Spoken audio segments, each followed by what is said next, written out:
দাবা খেলার উৎপত্তি হয়েছিল কোন দেশে, কবে জানেন কি?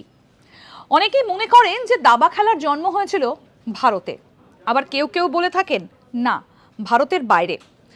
কিংবদন্তি বলছে দাবার উদ্ভব হয়েছিল 200 খ্রিস্টপূর্বাব্দে। একজন সেনাপতি চীনের, যিনি একটি গুরুত্বপূর্ণ যুদ্ধের প্রতিনিধিত্ব করার জন্য দাবা খেলা শুরু করেছিলেন। অন্যদিকে কেউ কেউ বিশ্বাস করেন দাবা খেলার জন্ম হয়েছিল ভারতে। 6ষ্ঠ শতকে গুপ্ত বংশের সময় এই দাবা খেলার প্রচলন শুরু হয়েছিল। 1500 বছরেরও বেশি সময় পেরিয়ে গিয়েছে।